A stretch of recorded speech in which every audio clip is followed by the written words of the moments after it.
Écumant la toile à la recherche d'abrutis profonds, j'en ai trouvé un bien particulier. Laissez-moi vous parler de Gabin. Gabin, c'est un jeune homme de 17 ans, ou 16, ça dépend du contexte, souffrant visiblement de plus... Gabin, c'est un jeune homme de 17 ans, ou 16, ça dépend du contexte, souffrant visiblement de plusieurs troubles cognitifs, Alzheimer, schizophrénie et autisme lourd. C'est également un gars ouvert d'esprit qui ne se laisse pas avoir par les appels à la terreur et au ridicule, empathique car très préoccupé par le QI et l'âge des personnes ne partageant pas son avis. Et qui n'aime pas les non-binaires, les femmes non plus d'ailleurs, en particulier de Jna. C'était en fait notre premier sujet de conversation, le 10... C'était c'était notre premier sujet de conversation, le 10 février 2021. Ah, et j'oubliais, il est bien plus mature que moi. C'est lui qui le dit, hein, donc... Ah, et j'oubliais, il est bien plus mature que moi. C'est lui qui le dit, donc encore heureux. C'est lui qui le dit, donc encore heureux. J'ai comme donné une légitimité à son message. Le 25 avril, non... Le 25 avril, non satisfait de cette discussion passée et me faisant atrocement chier, je décide de le troll, mais avec un autre compte pour ne pas éveiller ses soupçons. Car il avait peut-être encore nos discussions en MP et car il avait peut-être encore car il avait peut-être encore nos discussions en MP et les anciens tweets étaient publics. Je commence donc par lui envoyer un tweet où je lui demande s'il a toujours la haine contre Jna. Et en vrai, c'était assez prévisible. Juste faut bien commencer par un truc. Je lui envoie des tweets plus provocants dans lesquels je lui demande de développer. Bon, c'est provocant, mais en fait, c'est un petit peu la réalité, quoi. T'as capté? Voyant qu'il ne réagit pas, ça me donne le feu vert pour continuer. C'est le lendemain, alors que j'étais sur mon téléphone, que je reçois soudain la notif qu'il m'a fave. En sachant pertinemment qu'il allait m'incendier en message privé, je me précipite vers CMP à lui dans le but de lui envoyer le premier message. Un vrai coup de maître.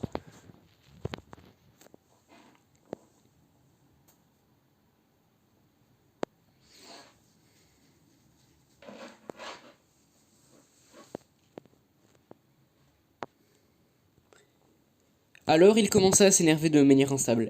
MDR. En vrai, je pense que j'ai grave géré. Et c'est là que je lui ai envoyé mon ancienne conversation avec lui. Du coup, voilà. Du coup, voilà où s'arrête l'anecdote. Enfin, presque. Je l'ai recontacté le lendemain. Mais non, visiblement, je l'ai contacté le lendemain. Je l'ai recontacté le lendemain avec mon compte principal. Mais bon, il est pas hyper content, tu vois. Mais bon, on peut pas dire que c'est le grand amour entre nous deux.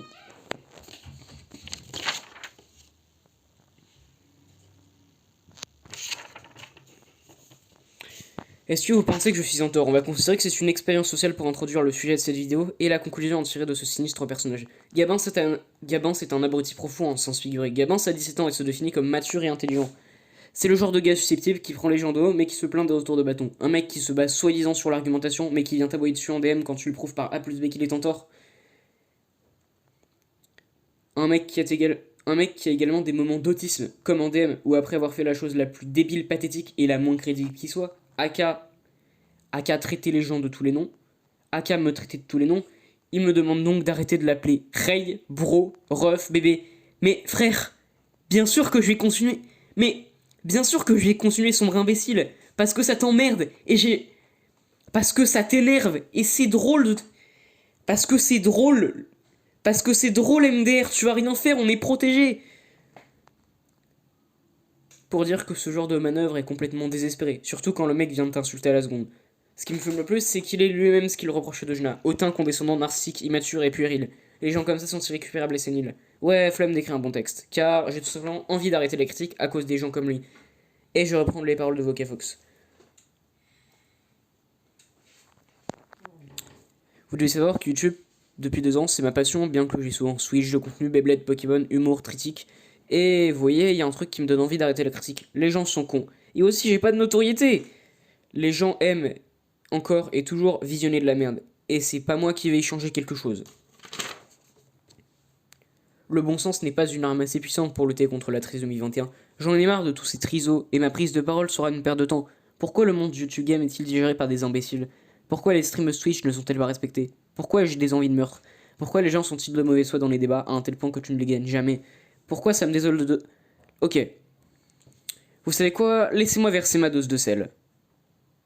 Sur... Donc laissez-moi verser ma dose de sel sur 2 autres personnes qui m'ont fait vomir. On va voir s'ils ont changé depuis mes dernières critiques. Commençons donc par un énorme chien. Non, pas lui. Celui-là, oui, voilà, celui-là. The Buff HD. Ou plutôt, monsieur, je fais une vidéo prévention sur le revenge porn, mais je détourne des images du GVC et de sites de charme pour le mettre dans une série nommée Les. Baron, excuse-moi, on va tout prendre. Attends, ok, tu peux fermer la porte? Ah, mais j'enregistre. Oui. D'ailleurs, Florian, ça fait deux. D'ailleurs, Florian, ça fait 2 putains de piges qu'on attend ton épisode sur les pires SMS de michetonneuses. D'ailleurs. Au fait, Florian, ça fait 2 putains de piges qu'on attend ton épisode sur les pires SMS de michetonneurs. Et le quota de likes que tu exigeais a largement été dépassé. Tu l'as sort quand? Ah oui, j'oubliais, c'est sûr que t'aurais eu moins de stonks. Stonks qui sont à 90% générés par ta communauté d'autistes en chien. Y'a que la vérité qui blesse. Gros, si on suit ta logique, tu es toi-même une pute, vu que tu. Gros, si on suit ta logique, tu es toi-même une pute, vu que tu t'es muni du bouton PayPal et de l'option rejoindre. 5K par mois ne te suffit pas? Pour vous donner une idée. Pour vous donner une idée de ce que ça fait, c'est comme si. Pour vous donner une idée de ce que le mec fait, c'est comme si. Tout commence avec 3 différents rôles. La marque, logiciel, site, magasin, tout ce que tu veux, c'est elle qui fournit les croquettes. Pour commencer, la marque, logiciel, site, magasin, tout ce que tu veux, c'est elle qui fournit les croquettes, va corrompre le youtubeur en lui proposant une somme d'argent comprise entre 2000 et 5000 euros souvent. Le youtubeur, s'il se respecte un minimum, va refuser. Mais si c'est un gentil toutou, il acceptera l'offre.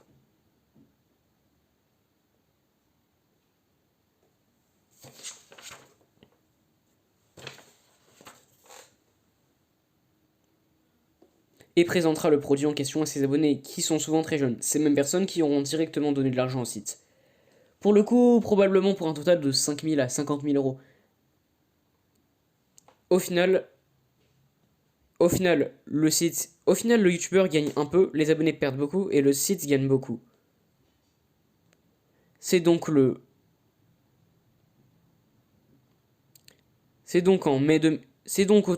aux alentours de mai-juin 2018 que The Fragile décide d'accepter les croquettes pour un site nommé Drake Mall. Et qu'elle ne fut pas une surprise quand quelques jours plus tard, et qu'elle ne fut donc pas ma surprise quand quelques jours après la vidéo de Maxella dénonçant ce procédé pas très halal. Et quelle ne fut pas ma surprise quand quelques jours après la vidéo de Maxella dénonçant ce procédé pas très halal, The Frag HD sortit une vidéo réponse. Ah bon? Wow, quand je vois ton contenu, je reste dubitatif. Oh mon pauvre petit chou, franchement courage et force à toi, tu vois bien que je suis ultra empathique. Pourquoi t'as pas d'argument? Pourquoi tu déformes ceux de Max? Bizarre. Bizarre, pourtant tu suis au doigt et à l'œil les étapes du manuel, donc t'as bien compris que le tirage serait pipé, non? Mec, on est soi-disant sur une loterie qui a un taux de gain supérieur à 50%. Si on suit ta logique, les mecs t'auraient payé pour perdre de l'argent. Si on suit ta logique, les mecs t'auraient donné 2000 balles pour que tes abonnés puissent leur faire perdre de l'argent. Si on suit ta logique, les gars t'auraient donné 2000 balles pour que tes abonnés puissent leur faire perdre de l'argent. Mais. Genre, t'es con.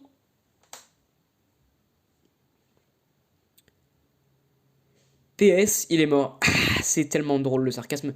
Petite transition pour booster mon ego déjà surdimensionné, pour vous dire qu'il a peut-être changé 2 ans après. Non, je déconne. Quelle ne fut pas encore moins ma surprise quand quelques semaines après avoir amélioré son montage et donc réduit sa cadence de vidéo, il commença à upload ses lives. Avec 30 fucking pubs à l'intérieur. Et vous me demanderez sûrement le sujet principal de ce live.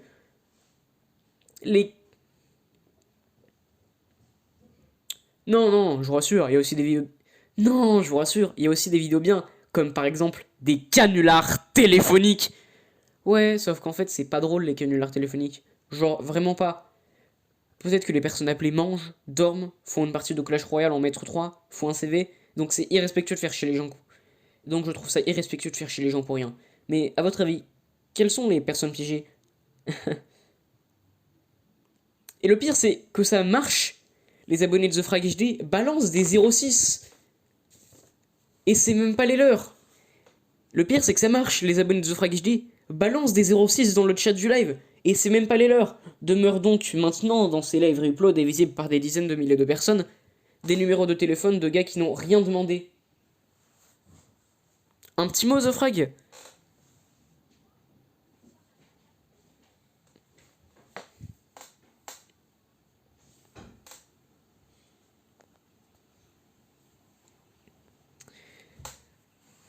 Mais bon, passons, on va se calmer. Bon, passons à autre chose.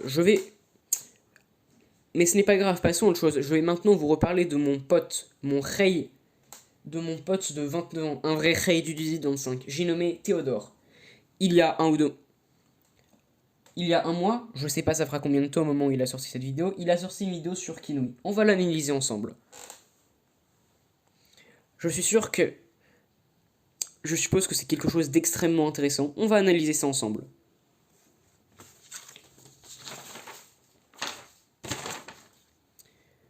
Donc pendant les 12 premières minutes, Théodore va grosso merdo résumer les 6 ou 7 premiers épisodes de la secte en altérant certains détails pour que cela paraisse moins crédible. Exemple type, il va nous dire « Alors qu'en fait, Kinui dit s'être rendu compte que c'était une secte à cause des textes sur les sites. » Alors qu'en fait, Kinui dit s'être rendu compte que c'était une secte à cause du texte sur le site. Ces histoires sont vraiment bien ficelées. Donc déjà, c'est pour moi une marque de... Donc déjà, faire ça, c'est vraiment un manque de respect de sa part. Surtout quand c'est juste après pour nous sortir le saint argument de... Bref, en parallèle, il va nous sortir El Famoso technique de je contredis pour contredire en disant moi-même de la merde. L'important étant qu'il ait l'air intelligent aux yeux des autres, un peu comme dans sa vidéo sur Dejeuner. Un peu... Oui. Oui, tchuss.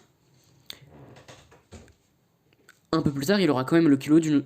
Mais un peu plus tard, il aura quand même le culot de nous dire bon, ça ne s'arrête pas là, car vous vous demandez peut-être pour... Mais non, ça ne s'arrête pas là, les amis, car vous vous demandez peut-être pourquoi y a-t-il écrit arnaque dans la miniature. Eh bien, il va lui-même vous l'expliquer. Alors, désolé, depuis le début, j'essaie de... Mais genre, ta gueule. Alors déjà, le truc des placements de produits. Sur les 15 épisodes de la secte, j'avoue, il y en a beaucoup qui sont... Sur les 15 épisodes de la secte, j'avoue, il y en a beaucoup qui sont sponsors. Mais ce genre de phrase, c'est vraiment purement et simplement de la manipulation à l'état pur. Mais ce genre de phrase, c'est purement et simplement de la manipulation. Non seulement toi aussi, tu fais beaucoup de placements de produits,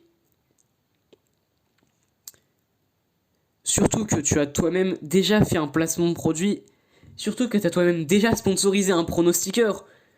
Donc en temps normal, je pourrais te pardonner. Seulement, à ce niveau-là, ferme ta gueule, quoi.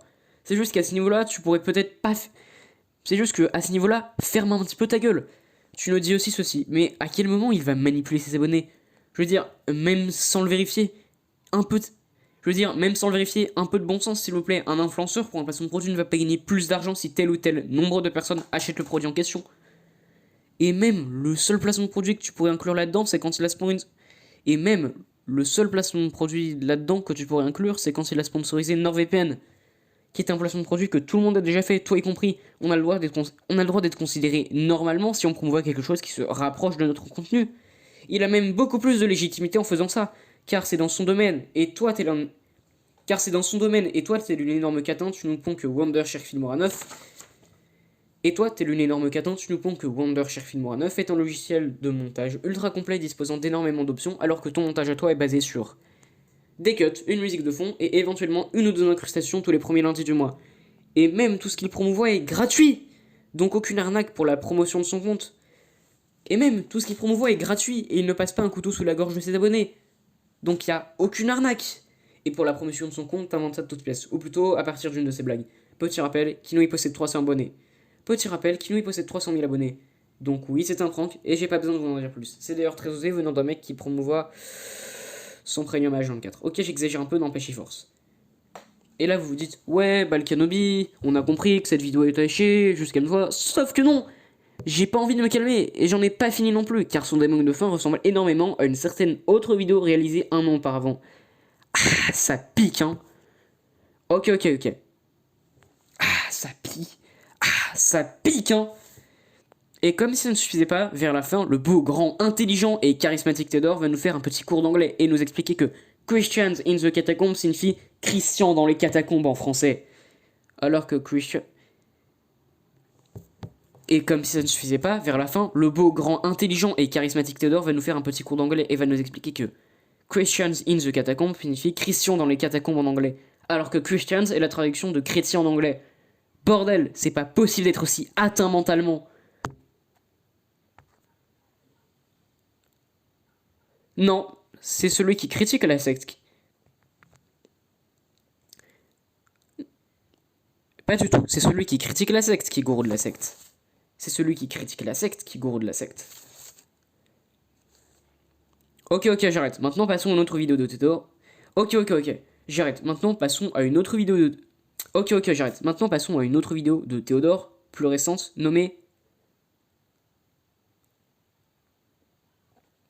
Ça va être un carnage. Commençons par le commencement. Commençons donc par le commencement. Les 4 premières minutes de la vidéo, Théodore va nous parler de Forsaken. Je vous passe alors quelques extraits. Ok mon ref. Alors je vais utiliser une de tes propres répliques. Tout simplement car l'histoire que tu nous racontes n'a jamais existé. Et ça, je l'ai découvert en fouillant ton espace commentaire qui a été complété par mes propres recherches. Premièrement, Forsaken n'a jamais été un joueur mondialement reconnu. Il était juste bon en Inde, mais au niveau mondial, pas top. Deuxièmement, ça s'est passé sur CSGO, et pas CSS. Et troisièmement, ce n'est pas comme ça que... Et troisièmement, ce n'est pas du tout comme ça qu'a été découvert son cheat. Dans un tournoi, l'équipe adverse n'arrêtait pas de se prendre des headshots. Donc ils ont demandé à inspecter le PC de Forsaken. Et en gros, il s'est fait débunk. Vous allez sur... Et là, vous allez sûrement me dire, mais Marwan, comment a-t-il... Mais du coup, Et là, vous allez sûrement me demander, mais du coup, comment a-t-il fait pour être autant à côté de la plaque? Eh bien, c'est simple les amis. Durant ses pseudo-recherches bâclées, Théodore a dû tomber sur une vidéo anglophone nommée...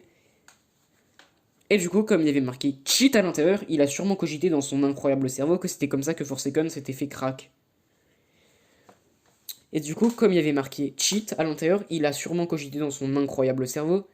Et du coup, comme il y avait marqué cheat à l'intérieur, il a sûrement cogité dans son gigantesque cerveau que c'était comme ça que Théodore s'était fait cramer. Que c'est comme ça que Que c'est comme ça que Forsaken s'était fait cramer. Du coup, il a pris un screenshot de la miniature, a zoomé, a mis un texte avec une toile de fond pour cacher le... A zoomé, a mis un texte avec une toile de fond pour cacher celui de base.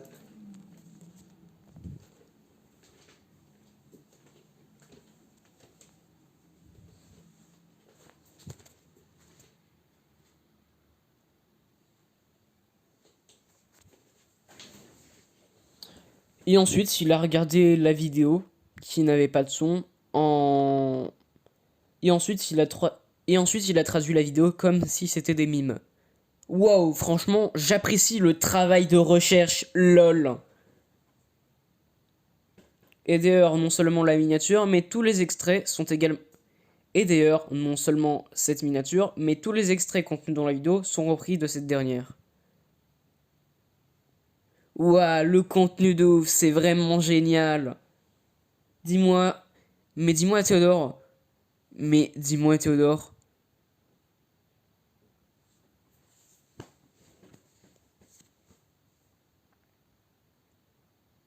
Je croyais que c'était pas bien de faire du fake. Ben... Bon allez, on va vous dire... Mais après tout, ça divertit. Donc allez, faites-vous votre propre avis sur ce sombre fils de pute. Et regardez ça comme une série avec un montage Eco+. Mais surtout, n'oubliez pas, Kinoui c'est mieux que Théodore.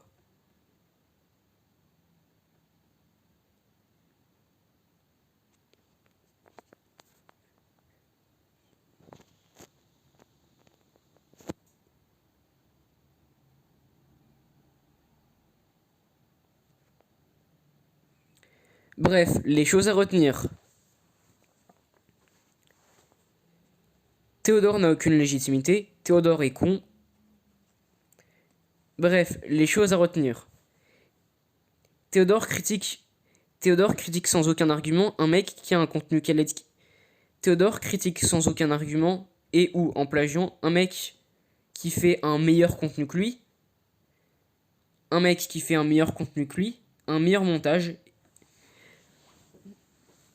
Un mec qui fait généralement un meilleur contenu que lui. Bref, ce qu'il faut retenir, Théodore n'a absolument aucune légitimité étant donné qu'il critique un mec dont le contenu est mieux que Théodore. Étant donné qu'il critique un mec qui fait déjà mieux son travail que lui. Théodore est con. Théodore ne se brosse pas les dents.